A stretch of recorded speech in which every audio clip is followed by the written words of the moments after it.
We're continuing our countdown to spring series here this morning. Here's what springtime normally looks like right now, but that's just not the case this year. Earlier this week, we focused on the impact this brutal winter has had on our plant life and our homes.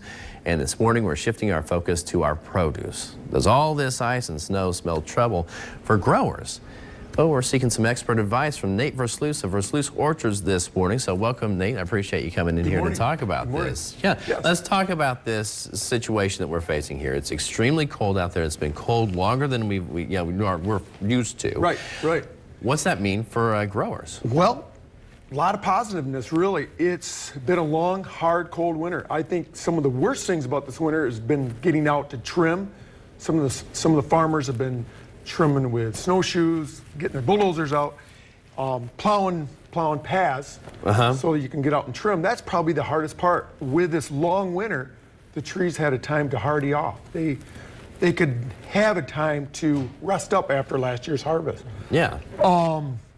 I'd definitely say that it's more of a positive thing. There's a lot of moisture in the ground. There's nitrogen in the ground.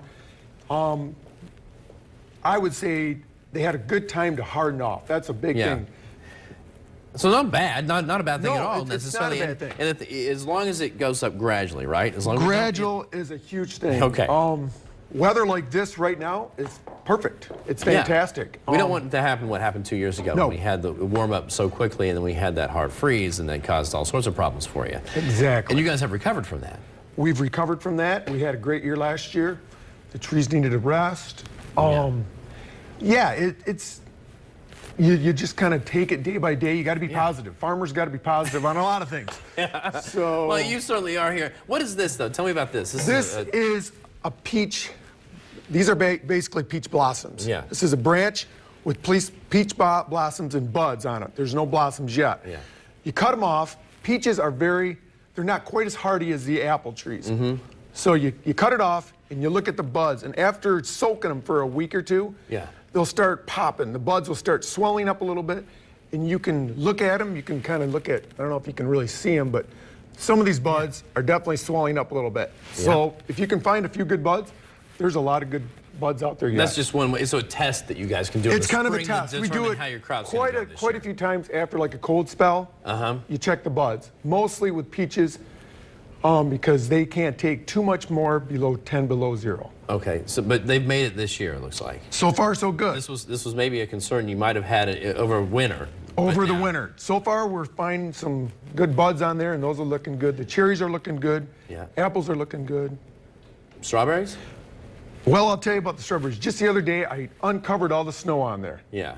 I covered some of the straw, and they're green and lush, and they look fantastic. They needed a nice time. Maybe some of this stuff might come a little later this year, but it probably will be a little bit later. It probably Real will be quick, a little while bit. I have you here, there's a huge debate going on. What should be the state fruit, cherries or blueberries? And you probably have an opinion here. Well, I'll tell you, isn't the blossom right now, the apple blossom, isn't that the state flower? Yes. Yep. So you think it should just continue on? I mean, we grow blueberries, we grow cherries, we grow apples. I'd say keep it the same. There you go. Well, here you have it, an expert's opinion on that huge debate going on right now in Lansing. We appreciate it. Thank you very much, Nate, with Versluis Orchards. We appreciate your time. Now, tomorrow's the official first day of spring, and we'll be talking to our in-house experts this time around.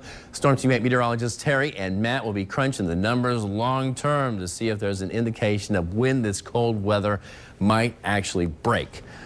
Hopefully they can answer that question. Will spring ever arrive?